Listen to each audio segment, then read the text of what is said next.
It's now my great pleasure to welcome Flint to our retreat, and we're going to be welcoming you on all 3 nights of the retreat at this time, and to continue together to weave the tapestry of the teachings that we're doing each day and each night, depending on where you are. So I'm now going to hand over to Flint and welcome you, Flint, to the retreat. Thank you very much. Thank you, Josh, and everyone. As always, it's a delight to see so many people on the screen. It's interesting in these hybrid times that, of course, I can see the people online more clearly than I can see the room full of people in the story. So when we speak, if you feel like you want to connect at some point, ask a question or just talk, you can come up and sit where Josh was sitting. It's beautiful to see the room because I'm so familiar with sitting in that room with many of you. And there are a few of you online now that might also recognize where I'm sitting virtually. I'm not in the south of England, actually, although this is a place some of you recognize in our walks in Sheldon, in the retreat center in which we have had many residential retreats. But I thought it would be nice to be in this setting. And also, as I scroll through my photographs, love the lovely bench, which I've sat on so many times, and then also the steps and stairways that invites us to walk together, to sit together, to immerse ourselves in the vitality of nature and aliveness. Although it's a spring image, here we are in the autumn, but what the heck, we might as well have some brightness as we investigate this question of awakening to the koan of your life. And I noticed that in Josh's talk earlier, some of you may have been there, of course, and some of you might not have heard that earlier talk. I'll be referencing it, so you might want to go back and listen through the SoundCloud. You can find it on the link tree. Sometimes Josh would say, awakening to the mystery of your life, which of course is the lived function of these koans. As I often do, I will repeat what was on the sort of digital flyer that you got, the invitation to the retreat, which was a quotation from Joan Sutherland from her recent book, Through Forests of Every Color. And it's just a couple of sentences. What she wrote is, we live in this complicated, noisy, movement-filled, emotion-filled, thought-filled world, a giant field of things constantly rising and falling.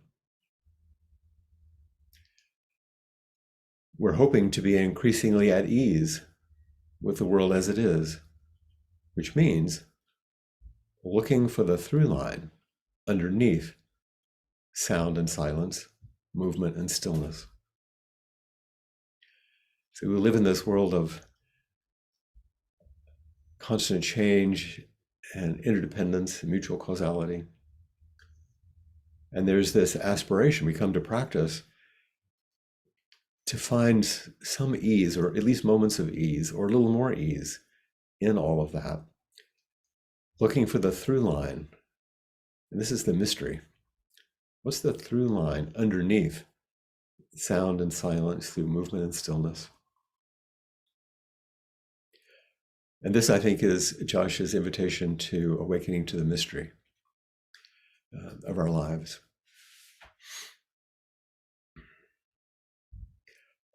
I wish I could see the butterflies, the unfolding of the many butterflies there in the room in the story. Some of you may have seen it, some of you online have not, but there's an art piece that was developed some years ago in which Josh and Trudy bought a book in which it unfolds in a very large profusion of flight of butterflies. There you got it at the Museum of Modern Art in New York City, 40 years ago or so, I think. And I was astounded and appreciated when they said this sort of pop-up, you know how these things, they have cards that pop up. Well, this is really large, had never been fully unfolded in the 40 years that they'd had it.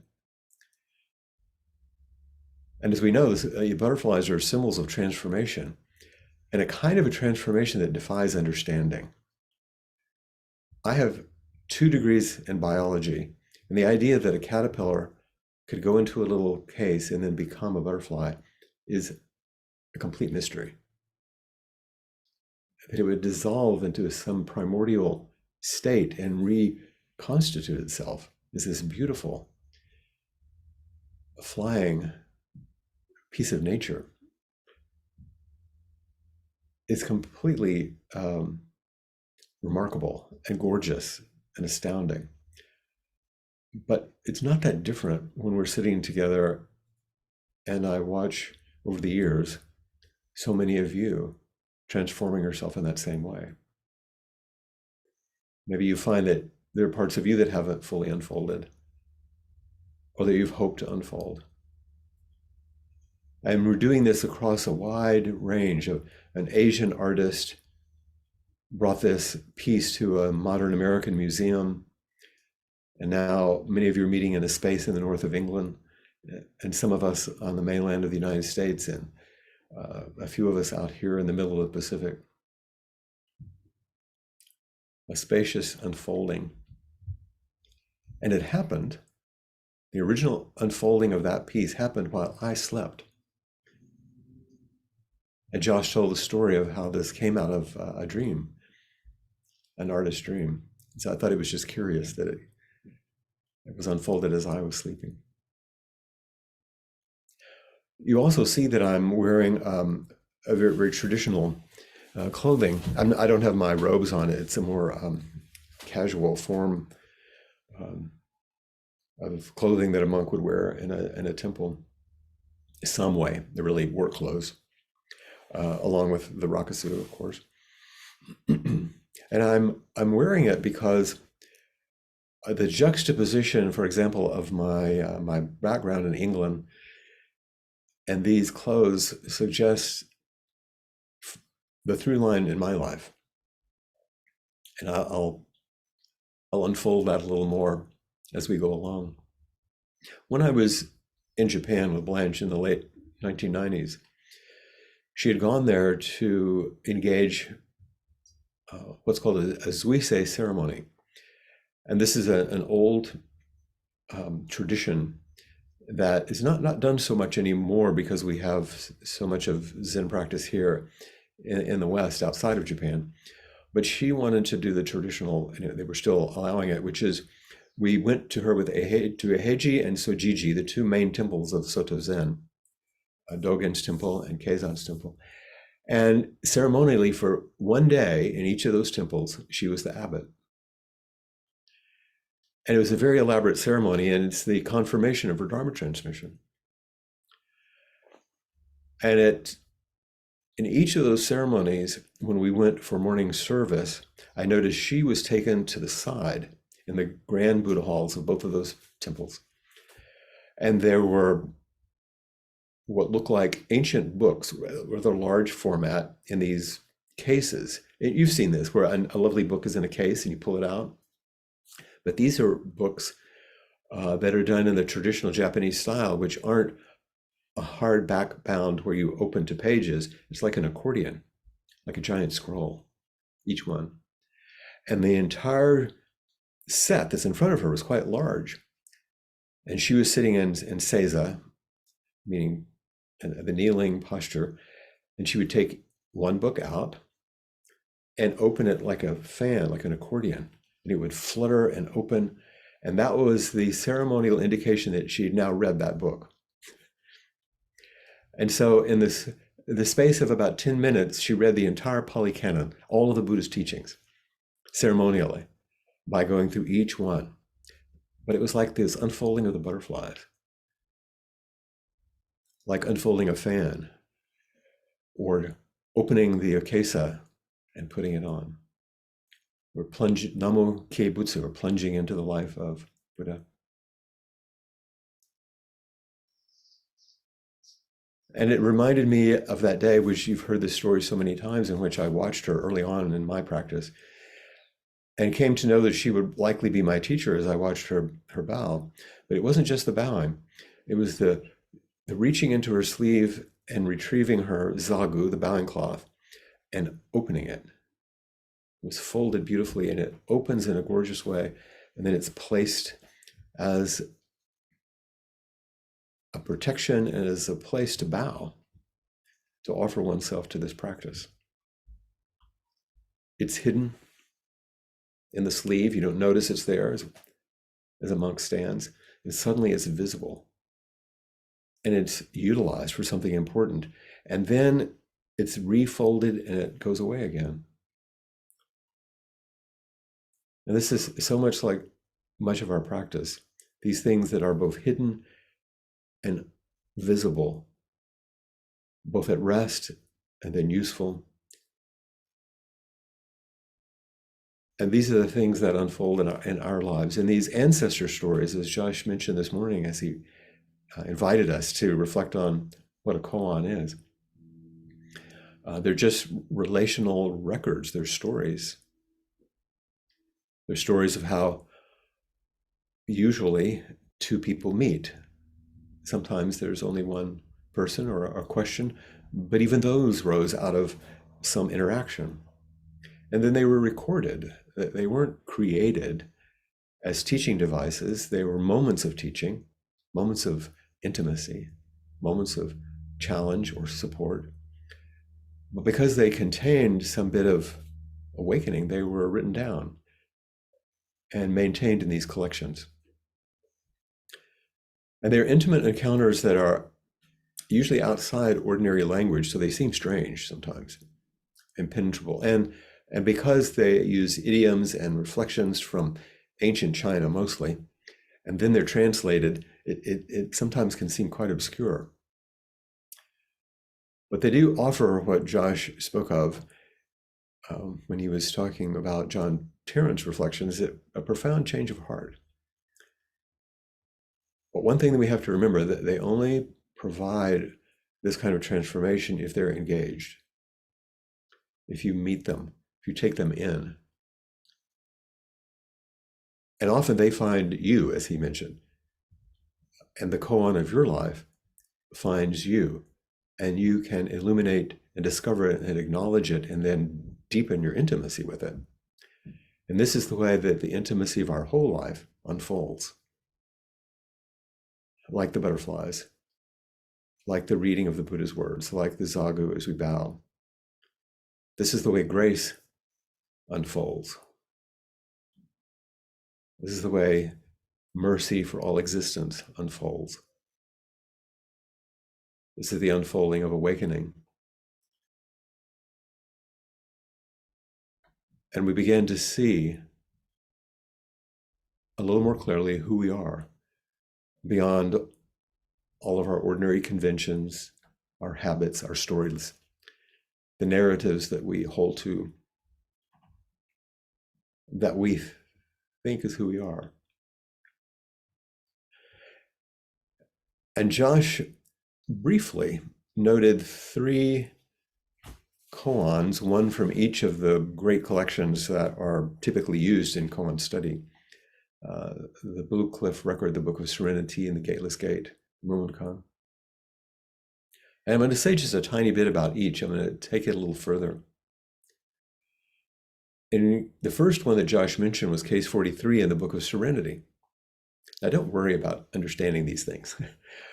I'm only going to touch on them, but I'm touching on them for a reason. It's like if you have well, if you're in the United States, it's a flashlight. If you're there, it's a torch, right? That you use to illuminate something. So it's a small beam. We're only looking at a small area. Case 43 in the Book of Serenity, Lao Shan's arising and vanishing, is sometimes used as the title. And I found in the translations I was looking at one thing that was really interesting. One of the introductions, because in the collections there's often an introduction written by some senior teacher, and many commentaries and verses. Here's a translation from one of the introductions.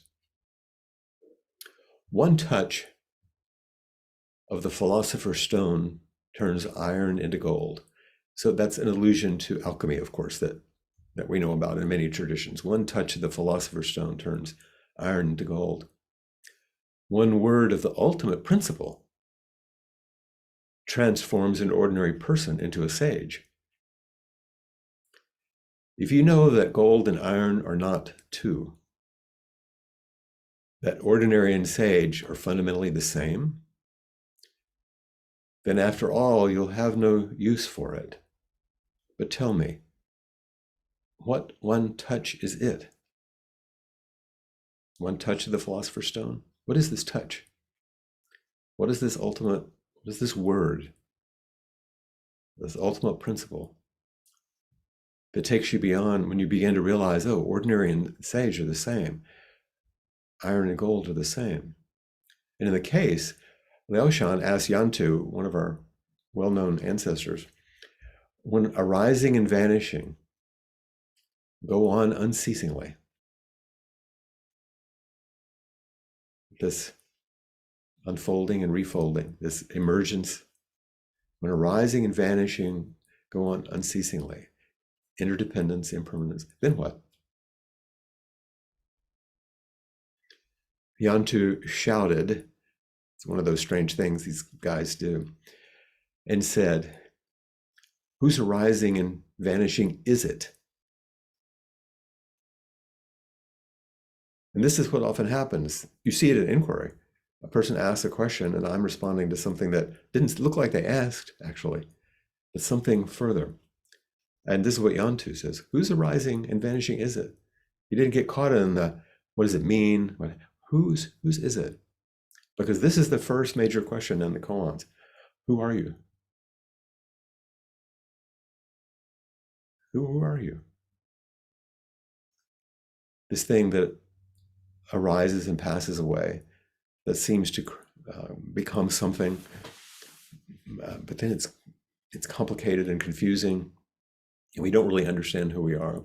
When Josh read some of my post-retreat inquiry from my time in Lancaster earlier this year, he quoted my reflections on that moment when we could hear the music coming through the wall there in the story. I heard Adele's voice coming through, go easy on me. We spoke of self-compassion. And as he read it, it was touching. It's very interesting to hear one's words read back, because I had forgotten how it sounded, but it touched the place from which it came in me. But there's one thing that most of you don't know, and that is that when it was posted, the inquiry was posted, I had played the song in the background for a moment to give each person a feel for what it was like to hear the sound coming through. And then the online copyright police caught us because I had played some of Adele's song without permission. And so it had to be taken away, which is fine. We'd have to pay a fine or anything like that. I just didn't think about it. I innocently, obviously. But isn't this how it goes? You think, oh, this will be okay, or this is, you don't even think about it. And then it gets confronted or taken away. Sometimes it's a small thing, an idea you have. Maybe it's a little bit larger, some identity or relationship that you hold dear that's taken away. Or sometimes it's a more terrible, something's taken that you can't even imagine, or it takes a lifetime to comprehend. I'm seeing Darcy as I say this, of course.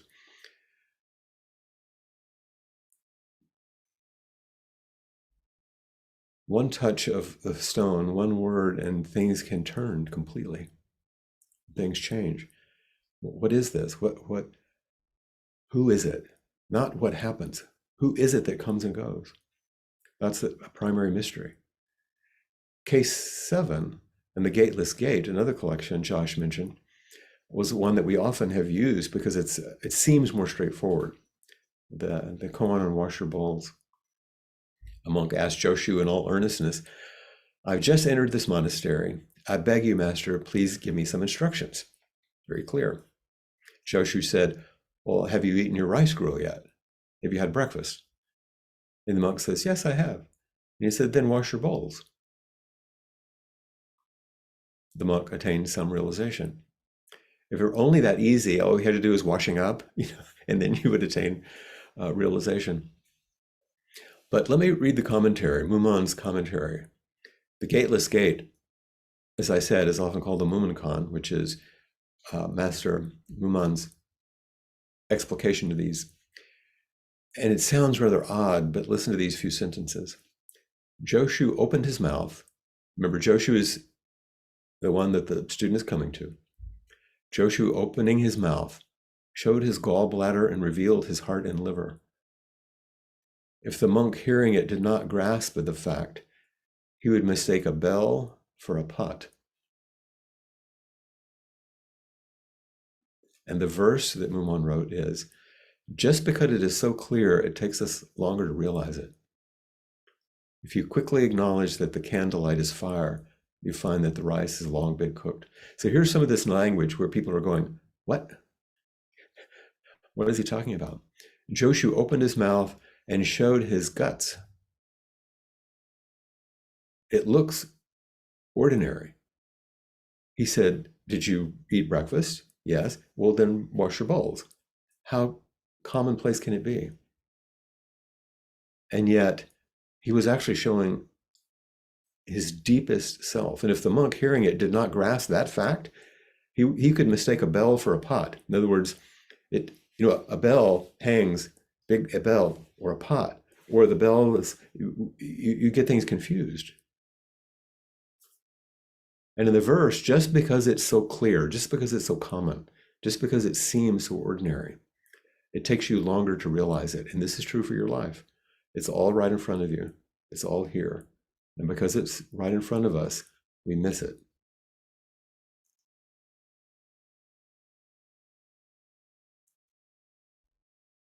One of the first 7-day shishins that I did at San Francisco Zen Center, when the senior people were orienting us, just as we had some introductions and orientations probably yesterday and then today with Josh and Claire, one of the teachers, who was head of practice at that time, was asked to give instruction for the next 7 days. And she said, "Follow the schedule. Follow the schedule. Follow the schedule."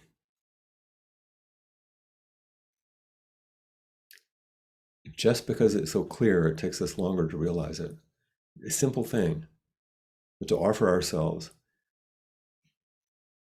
So in the first koan, the question arises, who are you? Who's arising and vanishing? Is it who? And in this koan, how are we to practice? And who's practicing? And in the third koan, from the Blue Cliff record, I remember great Master Matsu was seriously ill, and the chief priest in the temple came and said, "Master, how are you feeling these days?" He's checking on him. And Master Matsu says, "Sun-faced Buddha, moon-faced Buddha." This enigmatic, strange. And one of the preface to this koan, one of the old teachers said, even investigating beyond mind, intellect, consciousness, there is still this. Even studying in ordinary and holy paths, it's already too exalted. When tongue, sword, and lip spear, with tongue, sword, and lip spear, it's hard to open the mouth. without running afoul of the point, please try to bring it up. It started okay, then it got kind of weird here. Because we know that even if we go beyond our intellect, beyond our ordinary consciousness, beyond the way we think, everything is still just here, just this, the name of your beautiful family of sanghas there in the UK. And you can study in ordinary ways, you can study in holy ways, but as soon as you start that stuff, it's already too exalted. That's already too much. With tongue, sword, and lip spear, this is interesting. The tongue and the lips, as you talk, are turned into weapons. It's hard to open your mouth and not cause a problem. Without running afoul. If you don't do that, if you don't just use your words, how are you going to show me what this is? Please bring it up. Sun-faced, moon-faced.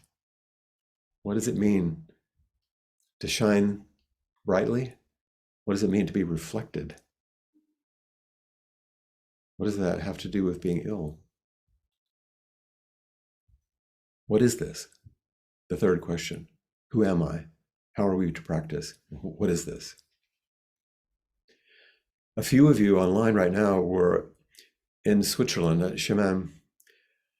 The year that we were there later in the season as winter began, and there was an immense amount of snow. And some of you remember waking early one morning when it was time to go to Zazen in the dark and the cold. And it was cold, and also there were no lights. Everything had been lost. I see Denise smiling. And so we found candles and put them on the stairways and went around seeing what would happen. Every single person showed up on time for Zazen.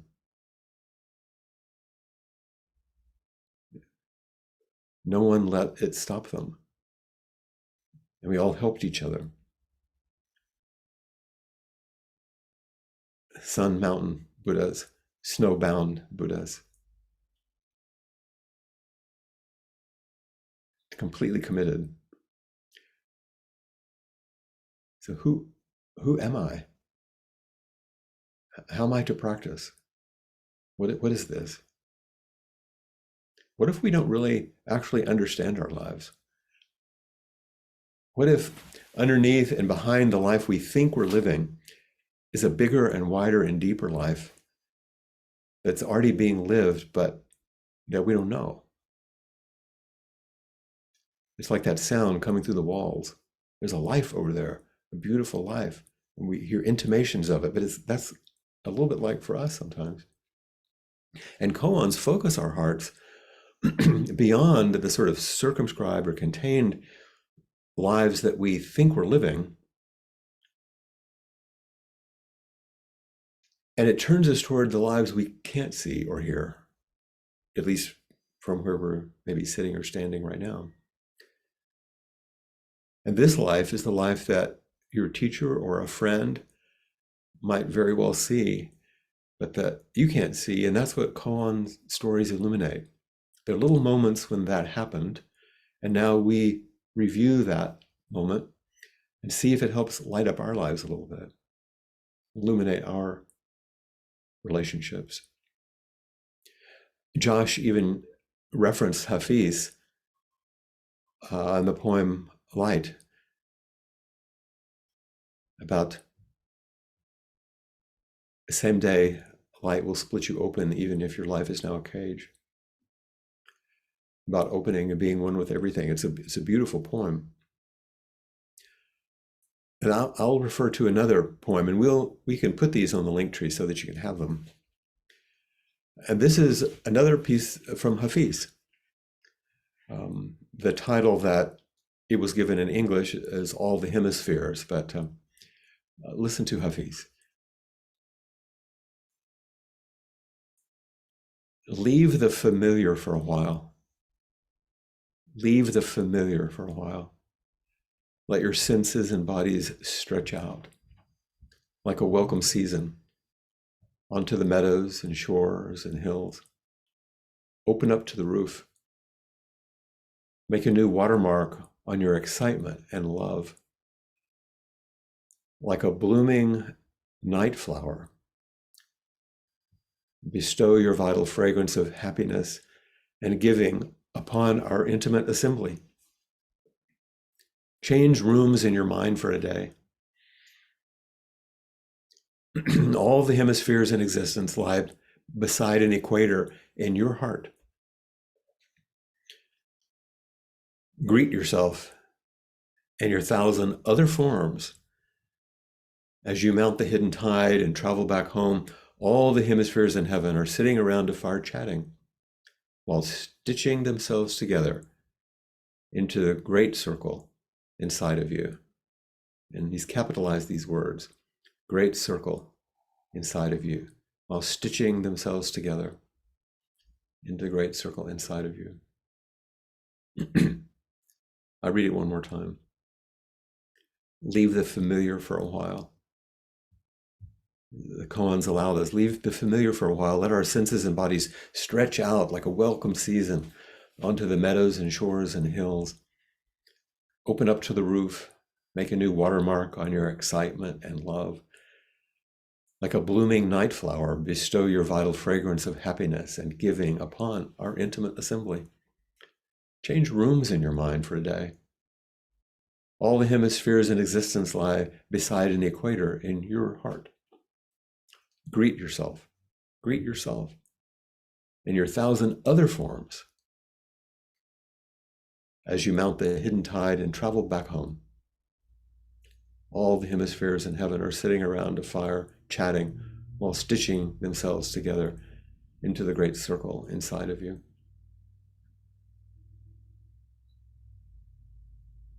We leave the familiar with these stories and with each other and open our bodies and open our hearts, open our minds.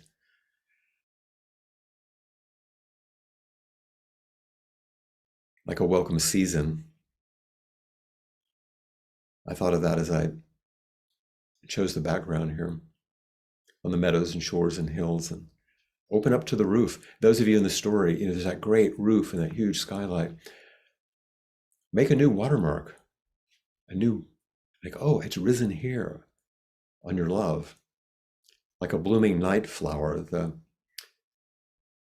I'm forgetting the name now, the flowers, the datura, outside the back of our house last night bloomed. A beautiful night flowers, bestowing its fragrance.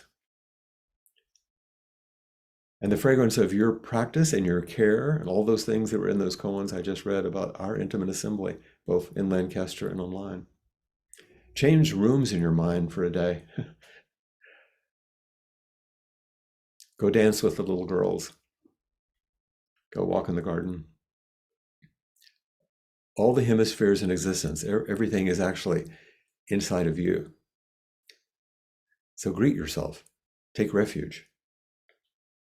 And your 1,000 other forms, all the parts of you are welcome as you come home and taking refuge. Everything's welcome, everything belongs in the great space of your inconceivable embodied reality of this life that's flowing through you. So the koans are like little pieces, just like this poem, of spiritual literature to show us something about our life. But you only learn something if you respond to the story. You have to step in it. The stories are all about relationship, which Josh mentioned, and we'll keep emphasizing this. So they invite a relationship. If you don't have a relationship with the story, they don't come alive because they're relational and alive. And so I want to offer you a few bits I've been following in my own life. One of the major koans of my life, and a through line that is underneath sound and silent, movement and stillness, from Sutherland's quote, in my own life, to make it alive.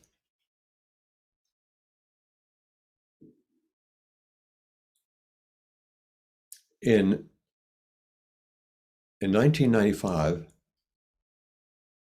it'll be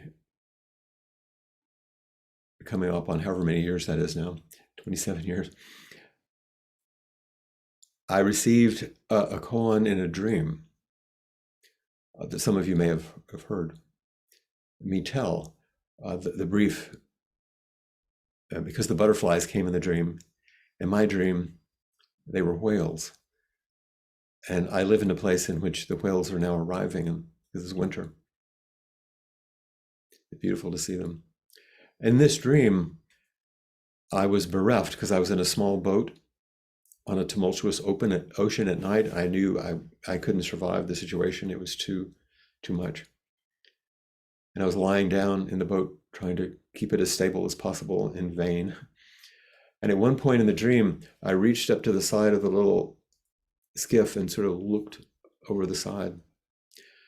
And very close, not far away, a few meters maybe at the most, a whale just simply surfaced. It didn't jump, it didn't do anything special, it just rose. And there was this immense eye. And then what I'm going to say now happened all in a flash, like it does in a dream. It was immediate. I knew at that moment I was looking into the very essence of compassion.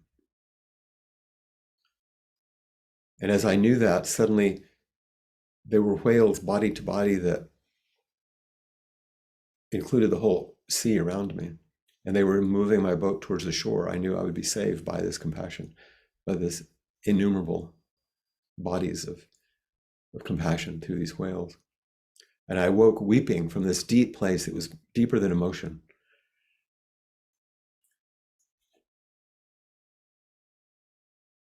I began at that same year to study the precepts. And in the spring of 1995, this was actually a year earlier, I took the precepts in a Jukai ceremony with my teacher, Blanche Hartman, at San Francisco Zen Center.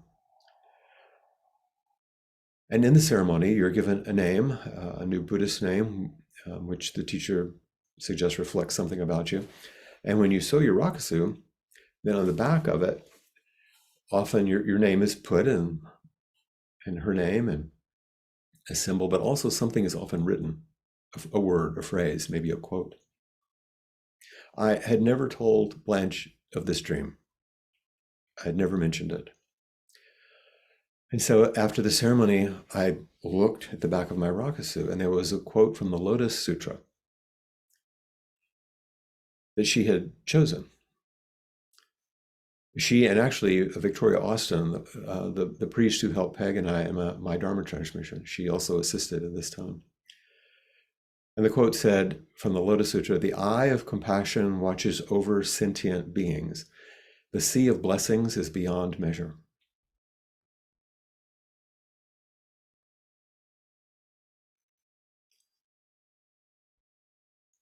I was speechless. The eye of compassion watches over sentient beings. The sea of blessings is beyond measure. Of all the things in those many books, this is what she wrote. And the name she gave me, Ji Gan Ko Shin. The first name of the two characters is often what the teacher sees in you. The second two characters are often what they hope you might grow into, mature into through practice. Compassion source, boundless heart.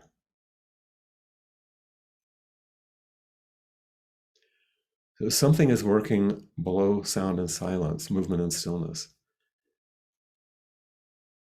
Something was a stream that you can't see, like in the winter when the ice is frozen, but the stream is moving deep below. 6 years later, in ordination in 2001, I sewed another rakusu, went through more training, and another ceremony. On the back of that rakusu, there was one line from Dogen's Zazen Shin. Zazen Shin, the heart and mind of Zazen. She wrote, "Realization, neither general nor specific, is effort without desire." So realization, like the early koan, ordinary, holy, these duality, doesn't matter. Realization is effort, bringing yourself fully, but without grasping, which was an important one for me. She knew that I was, it's easy for me to want to achieve or to grasp. And as a priest, I'm relinquishing those things to the service of others. So it deepened the koan. Here's some of the Zazen Shin, the beginning and the end. The essential function of every Buddha, the functioning essence of every ancestor, it moves along with your non-thinking and is completed in the realm of non-merging. As it moves along with your non-thinking, its appearance is immediate. So in that first piece, we hear the echo of those koans that we talked about. The essential function of every Buddha, the essential function of your Buddha nature, the functioning essence of every ancestor, everyone who's come before us and who will come after us and will see us as an ancestor, that functioning essence, all of that moves outside of your thinking,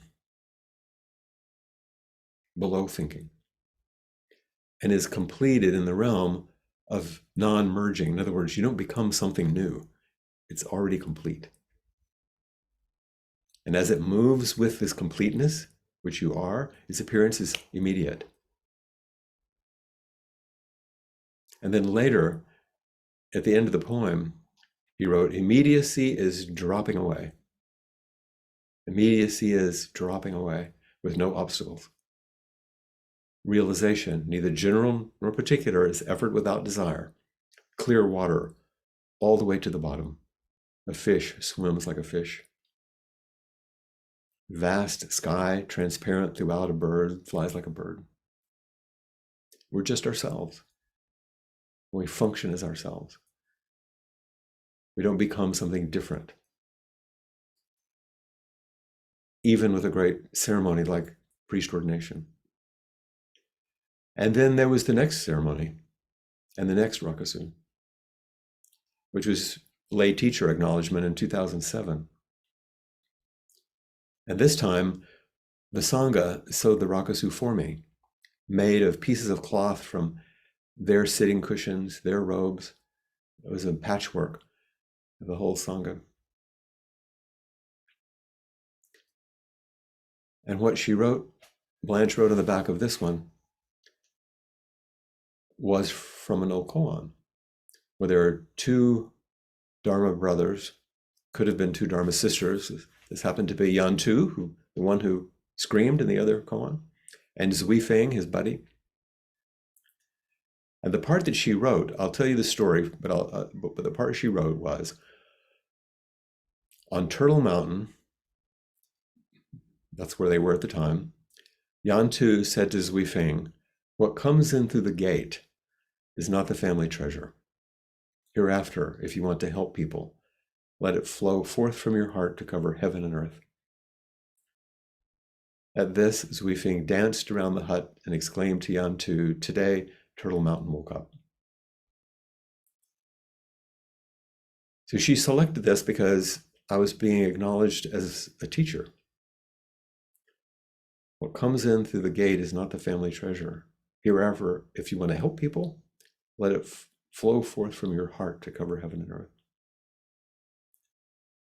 So I want to read the story to you so you understand a little more about this, because it's a wonderful story. One day, Zui Feng went to Yantu with Yantu, and they were going to visit another teacher, Kinshan. You don't have to remember the names, but these two guys were going on a pilgrimage.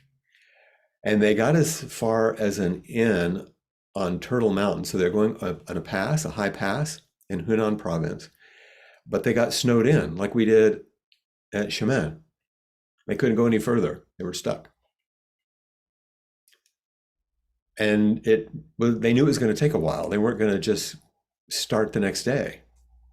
And so day after day, Yantu, the fellow from the previous koan, pretty much just took a nap, slept, hung out, rested, while Zui Feng constantly sat in meditation. He was very anxious. You know these too kind, So Yantu finally said to Zui Feng, get some sleep, for God's sakes. Every day you're on the meditation cushion like a clay image of a Buddha. Another time, another day, he said, you will fool the sons and daughters of other people's families. He's basically saying, give it a break. Relax. And Zui Feng pointed to his breast and said, but I'm not yet at peace here. I don't dare deceive myself. You know that feeling? And Yantu said, I thought that later on you would go to the summit of a solitary peak, build a hut of straw, and propagate the great teaching. So here you're saying, I thought you'd become a teacher on your own. But you're still making such a statement as this. Zui Feng said, I'm really not yet at peace. Yantu said, if you really like this, okay, bring forth your views one by one. Where they're correct, I'll approve them for you. And where they're wrong, he said, I'll prune them away. Like, let's talk about it. Then Zui Feng said to him, when you saw Yang Yuan, who's one of the teachers, up in the hall, bringing up the meaning of form and emptiness, I gained a little bit of entry. I gained a little bit of awakening. And Yantu said, henceforth for 30 years, avoid mentioning this. So Zui Feng had said, when I heard a teacher speak about form and emptiness, I did have a little bit of awakening. And Yantu said, don't talk about that. Zui Feng said, well, when I saw Dongshan crossing the river, I had an insight. And Yantu said, if you go this way, you're not going to be able to save yourself. And these are ordinary ways of awakening that he's talking about. As Zui Feng went on, later when I got to Deshan, another teacher, I asked, do I have a part in the affair of the vehicle of the most ancient sect or not? In other words, do I have a place in this lineage? And Din Shun hit me with a staff and said, what are you saying? At that time, it was like the bottom of the bucket dropping out for me. Some of you know the story. Trudy wrote a beautiful poem about this. So Zui Feng is saying, when he did that, I did let go. So after all of this, Yantu is listening and he said, haven't you heard it said that what comes in through the gate is not the family jewels or the family treasure? Zui Feng said, then what should I do? He said, in the future, if you want to carry forward the teachings, the great teachings, let each point flow out from your heart and cover the heavens and the earth.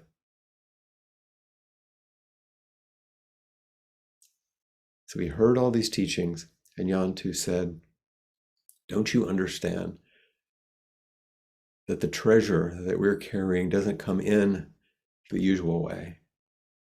It doesn't come in through the family treasure. These koans, these teachings, the family treasure doesn't come in through the front gate. So what should I do? He says, let it pour out of your heart. Let it come from deep inside. Let it be real. Let it be your own story. And at these words, Zui Feng was greatly enlightened, it said. That's how it usually goes. He bowed and cried out again and again, today on Tortoise Mountain, which is where they were, I finally achieved the way. Today on Tortoise Mountain has finally waked up.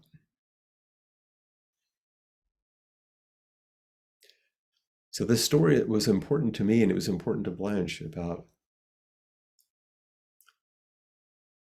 I have a PhD, I have 2 master's degrees, I have an undergraduate degree, I have all this training and teaching, and she's saying what comes in through the gate isn't the family treasure.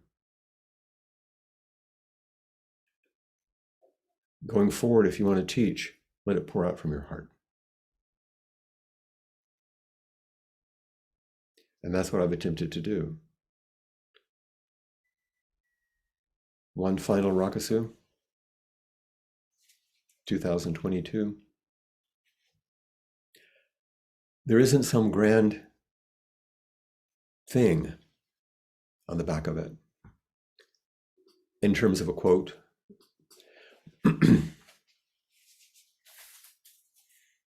It says mind to mind, face to face, joyful occasion, transmission now complete.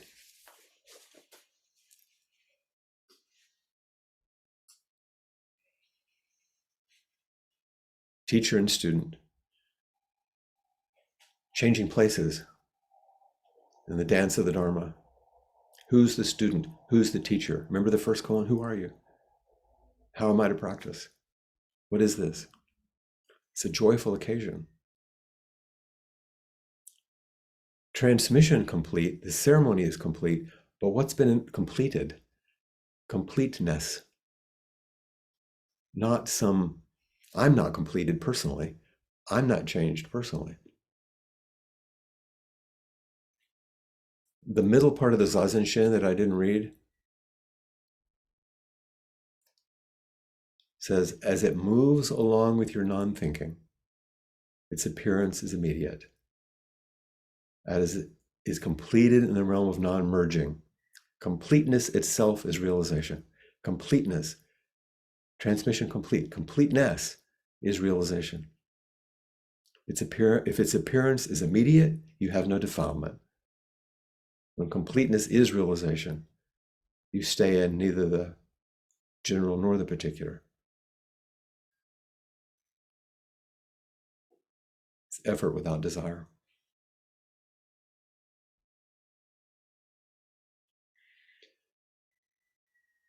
So maybe that's enough. If I reflect on Josh's beautiful teachings and the koans that he brought forward to begin with, the essential questions of koan study. Who am I? How do I practice? What is this? The through line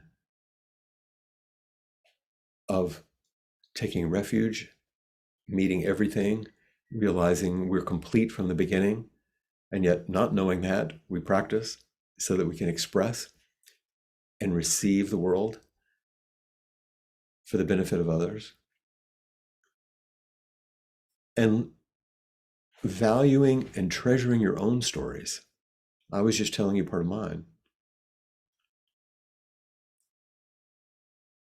That compassion is with us all the time.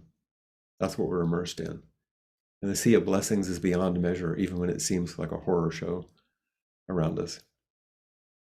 It's not that the horrors aren't there, they are. But we're held. And the realization of that completeness is made in the realm of effort without desire, that completeness is what we're living in. And knowing that, we can open our heart and pour that out to the world as an expression of our bodhisattva vow. Mind to mind, face to face, joyful occasion. So if you have questions, let's meet mind to mind, face to face, heart to heart, this joyful occasion of being together today. You don't have to have some a deep question, really, or it doesn't have to be some idea of inquiry you have. But maybe you just have a clarification question, or you just want to meet. Okay. Okay. And make sure you look at the computer. Oh, yes. You've been looking at the big one. I think it's better for my chin if I look up, but I know the feeling.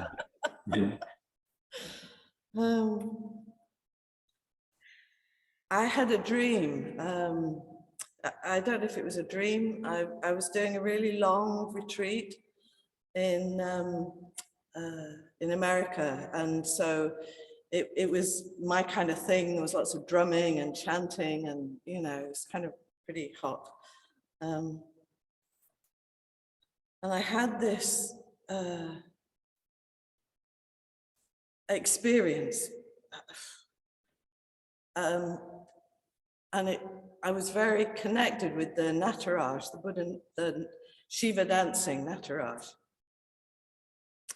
And I felt this foot sweep right by me. And I was thinking about the through line. And there's something about dancing and aliveness in the through line that feels like it's, I can feel it in my body right now. That's why I wanted to come up, because it's like, there's this kind of, just energy and vitality that feels like it wants to really occupy that space of Shiva dancing. I don't know what the fuck to do with it. Well, what does Wei Fing do? He danced around the hut. Apparently, laughing is one thing. Seems to help. It does. It does. You know, it's interesting when you spoke of the dream. I could feel the intimacy and the tenderness and kind of the shakiness, Yeah. of awe in a way, not being exactly terrified, but there's a power in that, and that power wants a channel to flow through. Yeah. And so the question is, are you willing to be that channel? That's what those koans are pointing to. And today you're saying, I'd feel it.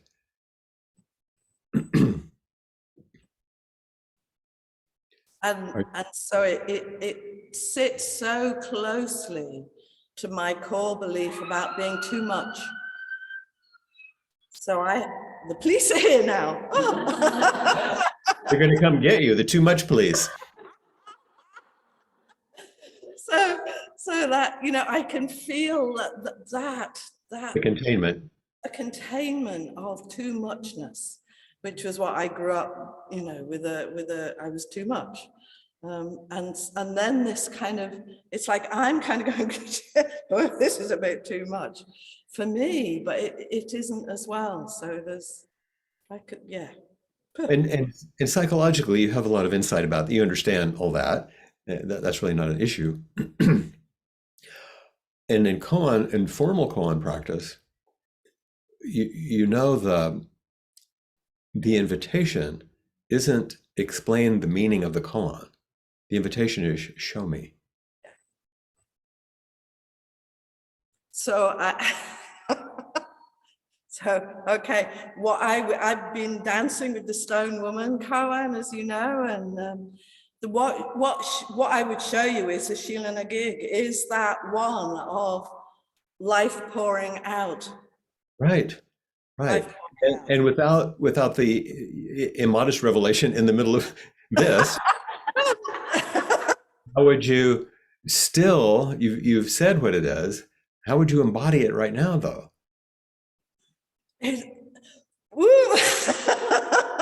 It's hang on.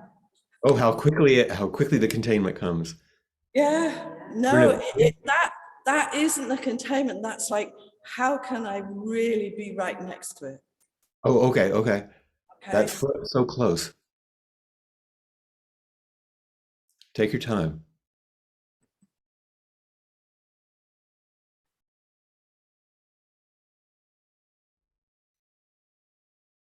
It's just that.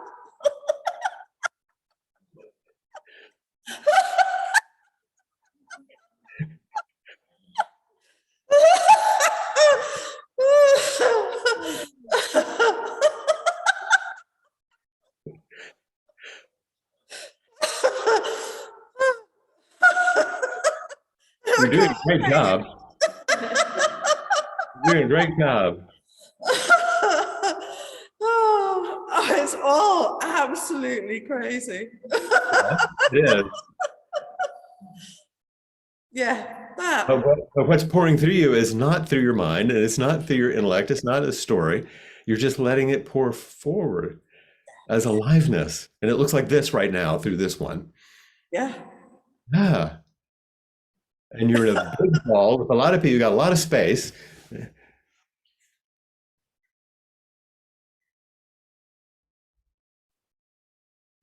Feels blissful. Yes.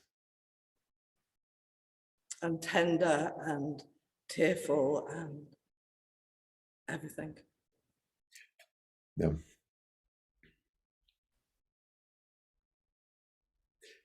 There's a story that I was going to use in tomorrow's talk, but now I have to use it. You've taken loads of mine, so for God's sake. Did I? I actually didn't know that I took yours. So some of you know, because you were in the retreat with the Madison Sangha, that I used a story from one of my Dharma friends, Bob Rosenbaum, about his first long Zen session at Berkeley Zen Center. And he was, like you, a very seasoned person. His practices were yoga and Qigong, but he also was a psychologist and neuropsychologist. He had a lot of insight. So he came thinking, oh, good, I'm going to go to this 5-day Zen retreat for relaxing meditation. But then it was what it was. And he spoke about how painful it was day after day, how he cried without knowing why day after day, how mad he was at Zen for offering freedom and bringing misery, and how he didn't understand what any of this stuff was. And at the end of the 5 days, there was a Shosan ceremony, which is similar to what we do at the end of the head student, where people come up and ask questions. And Sojin would always do this at Berkeley, Mel, where every person in the retreat would come up and just ask a pithy question. He would respond with immediacy. And so Bob said everything that had been happening and how terrible it was. And tearfully and trembling, he said, "What is this?" And Mel said, "Nirvana." And he said he knew that Mel was completely right, and it broke him open, and he did not understand it at all. And that led to the last, 40 years of practice. So I told this story in a consultation group this week. I actually read it from the book. And one of my students there, who has a long Tibetan practice, said that she was in a retreat, a solitary retreat one time, and it was in that same kind of pain. Because it was a hermitage, so she would leave notes for the people who were bringing her food. And one of the notes she finally left, she asked the woman who had been there, "Would you please come meet me, just visit me?"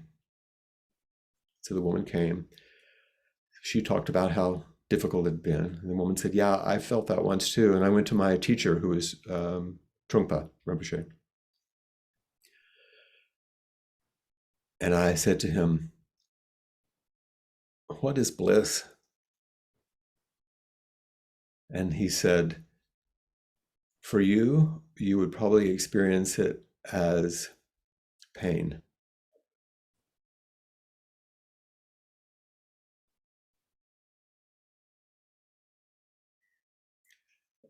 What amazing koans to meet nirvana, to meet bliss, and to know them as the entirety of the fullness that you're actually pointing to and embodying, rather than some rarefied experience, which flows is a through line through your poetry. Thank you. You can say more. I was just saying thank you. But... No, I'm done. All right. So dance back to your seat, and we'll see if anybody else. Take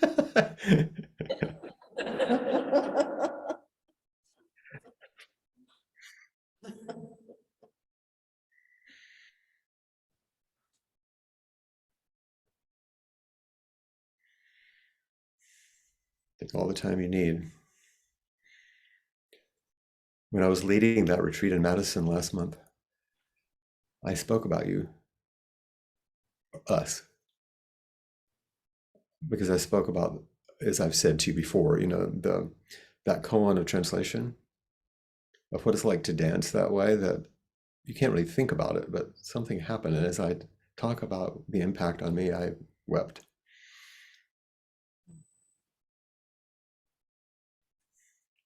Thank you for bringing translation back, because I started translating you in my head and my heartbeat slowed down a little bit. Well, Yeah, I think I'm often shy to speak up, so I had a. It's a funny. It's not. I would use the word dream, but it's not that I had a dream, but more that I lived in a dream, and suddenly I feel like something went like the veil out, the veil. the veil pulled back. Yeah, just a little bit of like, ooh, that could be different. Yeah. And I just want to name it because it feels like, wow, I suddenly see all these places where the shame was keeping me in such a frozen position.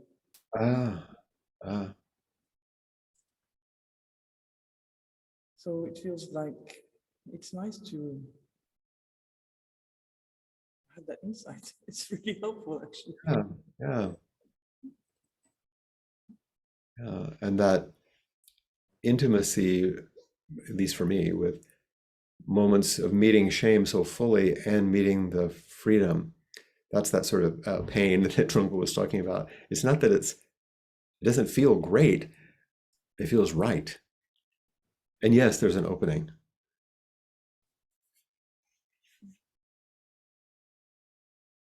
Yeah, there's clearly a difference in the volume.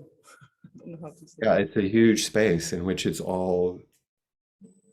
can be there. Nirvana is, I'd say nirvanic moments is in a steady state. There are moments when we are not trapped by our conditioning, not caught by the shame or whatever. In a moment of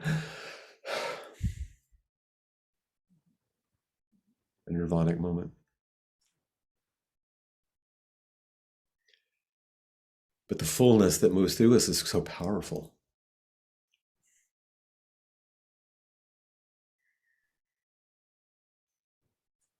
So we help each other.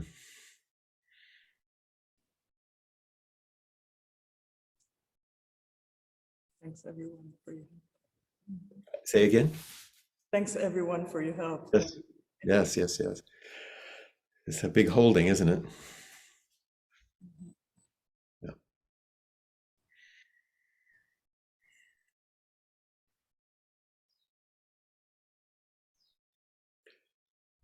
And sitting together like this is very strong medicine for my heart.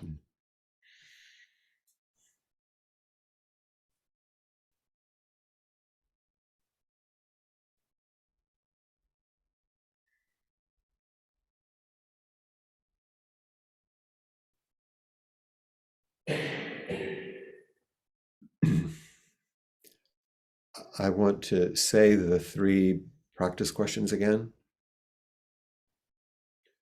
And would you translate them for me?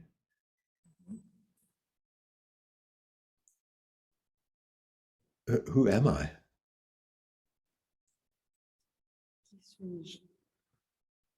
Qui suis-je? How should I practice? Comment est-ce que je dois pratiquer? What is this? Qu'est-ce que c'est?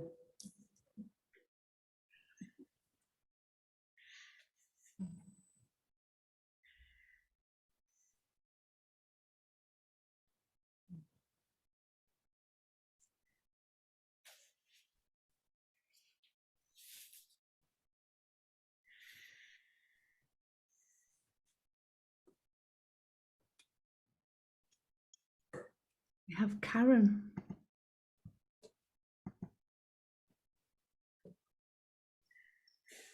Flint. Put my glasses on so I can see you on this smaller screen.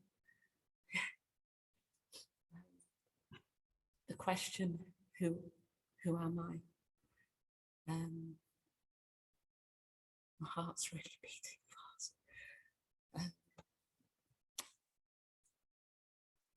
When you were talking earlier, tears were just flowing, and so something was really moving in me, and I think it's connected to the fact that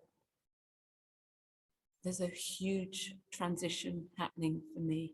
I'm leaving the NHS in May, and that's May 2023, and I met you in May 2013. Oh, So this decade yes. is really, really significant. Yeah. A lot has happened, and I can feel something really. I don't know. My whole body is trembling right now. And when you said the thing about coming from the heart,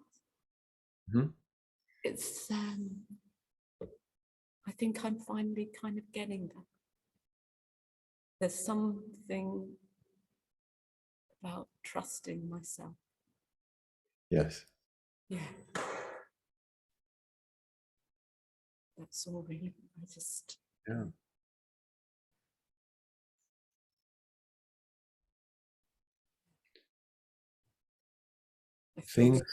Things sometimes take time. Yeah, 9.5 years. Even though the realization is immediate. Both things are true. And your willingness to continue through all the things I know that you've moved through in this last decade is really inspiring and remarkable. Thank you. You and others in this room and in this wider room have been alongside me. Yeah.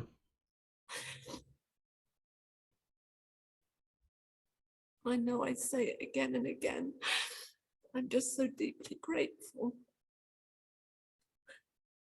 Yeah. It's my own experience is the gratitude is so overwhelming. When I say grateful, it sounds paltry compared to the feeling, but we have to say something, you know. My body doesn't know what to do right now. But you know what I would, if it were possible, and forget about physical ability, if it were possible and I was in the room, what I would do is I say, well, should we stand up and bow to each other? Like fully to the ground. Because then it really embodies what we're trying to express.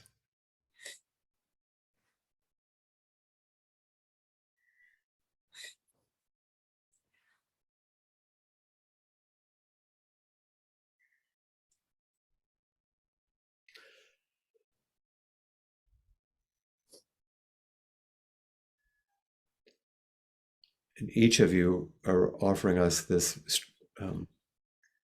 these beautiful examples of what it's like for the life force to begin to flow fully. And how powerful it is. Yeah, and mucus also flows fully. When I saw Trudy's face, when she was talking to you and when she was really laughing, it was quite. It's everything. It's everything.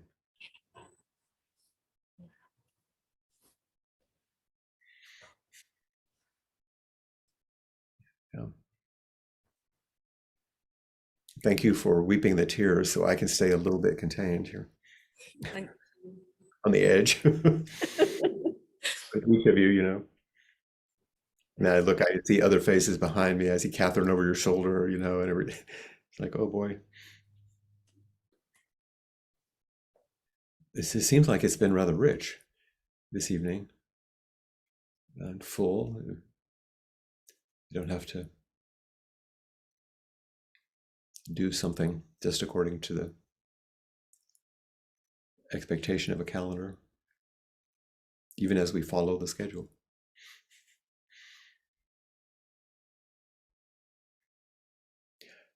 Do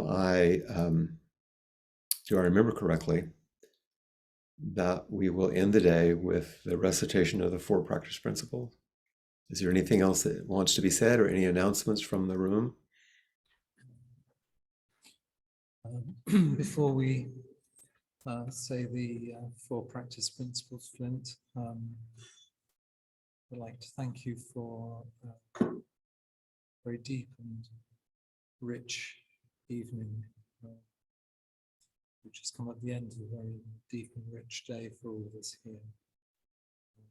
Thank you to everyone for being here in Lancaster and around the world. And, we look forward to continuing with our retreat tomorrow and seeing you wherever you are at 7 o'clock UK time tomorrow. So thank you so much. And we'll now move on to the 4 practice principles. Yes, it's a real pleasure. I will mute and you can lead from there, Josh.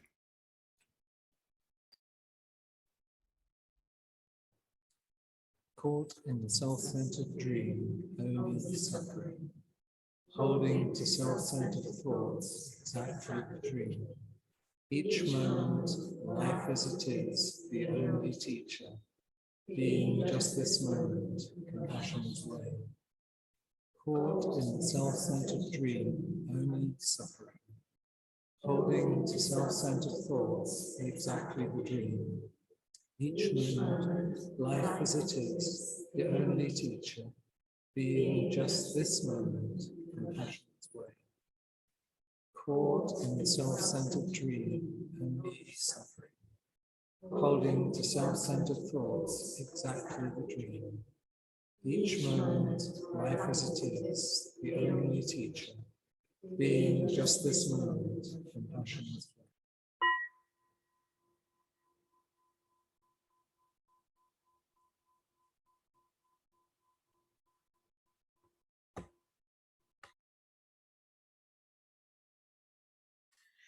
I look forward to seeing you all tomorrow. Bye. Bye-bye.